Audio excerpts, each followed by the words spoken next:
Bienvenidos a Neuropíldoras, el espacio para la neurociencia clínica avanzada. Hoy abordaremos uno de los campos más desafiantes y de mayor crecimiento en nuestra disciplina, el continuo neurodegenerativo. Analizaremos los procesos demenciales y otras patologías neurológicas no como enfermedades de un órgano, sino como la progresiva desintegración de los circuitos que sustentan la cognición y la personalidad. Nuestra discusión trascenderá la clásica dicotomía cortical-subcortical. Nos preguntaremos, ¿por qué un paciente con enfermedad de Alzheimer en fase inicial y uno con esclerosis múltiple pueden compartir un déficit en velocidad de procesamiento? ¿Cómo emerge la psicopatología, la apatía, la psicosis, la desinhibición, desde un sustrato puramente neurológico? Y, crucialmente, ¿qué nos enseña la fenomenología del delirium sobre la fragilidad de la red atencional que soporta la conciencia?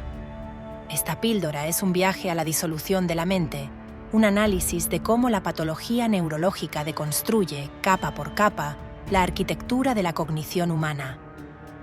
Parte primera: la desintegración de la memoria y el yo, el modelo del Alzheimer. Comencemos con el arquetipo de la demencia, la enfermedad de Alzheimer, EA. Más allá de la conocida cascada amiloide y la patología Tau, el perfil neuropsicológico de la EA es un mapa exquisito de la desintegración en red. El proceso no es aleatorio. Sigue una topografía predecible, descrita por Braak y Braak. La patología se inicia en la corteza entorrinal y perirrinal, nodos cruciales del lóbulo temporal medial. Esta es la razón por la cual el primer síntoma clínico es un déficit en la memoria episódica anterógrada, una incapacidad para consolidar nueva información. El paciente no puede formar nuevos recuerdos porque el portal de entrada al hipocampo está dañado. El rendimiento en tareas de recuerdo libre es desastroso y, a diferencia de la pseudodemencia depresiva, no hay una mejora significativa con claves de reconocimiento porque la huella amnésica nunca llegó a codificarse robustamente. Conforme la patología avanza, se propaga hacia el resto del hipocampo y las áreas de asociación parietotemporales. Esto explica la aparición de la amnesia retrógrada con gradiente temporal de Ribot. Los recuerdos más recientes, más dependientes del hipocampo, se pierden primero, mientras que los remotos, ya consolidados en la neocorteza, se preservan relativamente. La afectación del lóbulo parietal izquierdo conduce a la afasia anómica, la acalculia y la apraxia ideomotora. La afectación del parietal derecho, a los déficits visoespaciales y la desorientación topográfica. La psicopatología en la EA, como la apatía o la agitación, no debe ser vista como un epifenómeno. La apatía, por ejemplo, puede ser una consecuencia directa de la desconexión del circuito frontoestriatal, que depende del hipocampo para el contexto y la motivación. La psicosis, especialmente los delirios de robo, ¿me han quitado las llaves?, puede interpretarse como un intento confabulatorio del cerebro para dar sentido a un fallo de memoria episódica. Es una distorsión de la realidad que busca coherencia ante un déficit primario. Parte segunda: la desregulación del movimiento y el afecto, demencias subcorticales y esclerosis múltiple. Cambiemos ahora el foco de la corteza a las estructuras profundas. Las demencias subcorticales, como el Parkinson, EP o la de Huntington, nos muestran un patrón de disolución diferente. Aquí, el problema lo tenemos en los circuitos córtico-estriado-talámico-corticales que regulan el movimiento, la velocidad de procesamiento y el afecto. El síntoma cardinal es la bradipsiquia, un enlentecimiento global del procesamiento cognitivo. Este no es un déficit de memoria per se, sino un fallo en la velocidad de acceso y recuperación de la información. El paciente puede saber la respuesta, pero tarda un tiempo patológico en formularla. Los déficits ejecutivos son prominentes: dificultad para cambiar de set, mala planificación, reflejando la disfunción de los bucles que conectan los ganglios basales con la corteza prefrontal.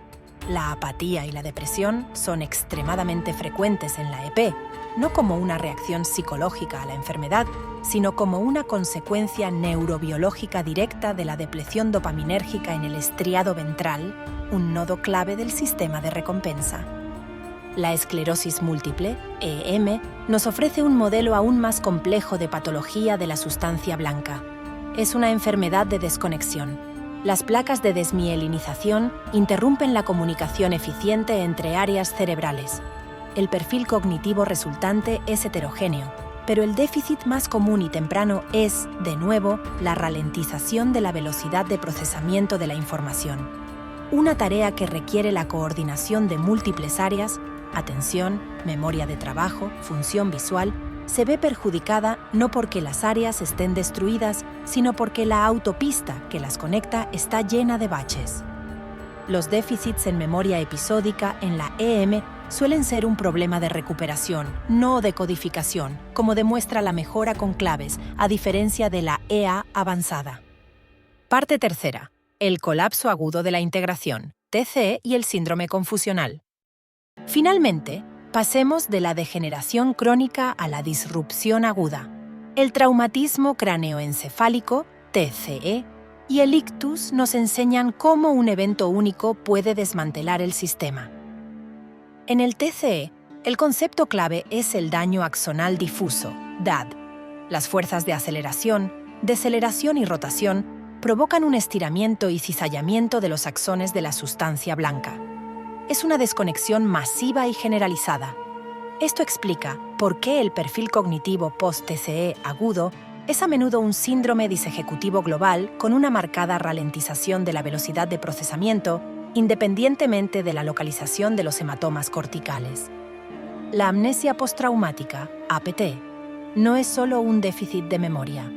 Es un estado confusional donde la capacidad de formar nuevos recuerdos continuos está suspendida porque las redes necesarias para la consolidación están funcionalmente offline. La amnesia postraumática y el delirium comparten un mecanismo subyacente, un fallo en la integración temporal de la experiencia, mediado por una disfunción de las redes atencionales y de memoria de trabajo. El paciente en APT es incapaz de mantener un hilo narrativo coherente de su experiencia presente. La recuperación de la orientación, persona, espacio y finalmente tiempo, es un marcador de la progresiva reconexión de estas redes. Las encefalopatías, ya sean tóxicas o metabólicas, inducen un estado similar. La encefalopatía de Wernicke-Korsakoff, por ejemplo, es un modelo de cómo un déficit nutricional, tiamina, puede producir una lesión selectiva en los cuerpos mamilares y el tálamo dorsomedial. El resultado es una devastadora amnesia anterógrada con una característica única, la confabulación, que puede interpretarse como un intento del lóbulo frontal de rellenar las lagunas de memoria con narrativas plausibles pero falsas, un síndrome disejecutivo aplicado a la memoria autobiográfica. En esta píldora hemos visto que las enfermedades neurológicas son un experimento natural que nos permite mapear la función cerebral a través de su desintegración.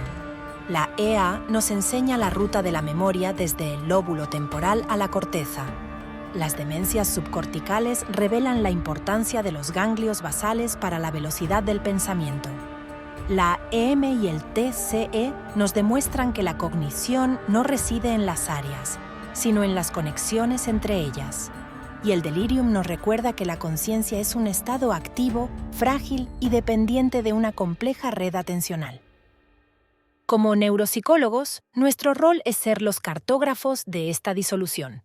Identificar qué red está fallando, qué proceso cognitivo se ve afectado primariamente y cuáles secundariamente, es la clave para un diagnóstico preciso, un pronóstico ajustado y una rehabilitación que no solo entrene funciones, sino que ofrezca estrategias para vivir con un cerebro que está cambiando. Gracias por su atención. Esto ha sido Neuropíldoras.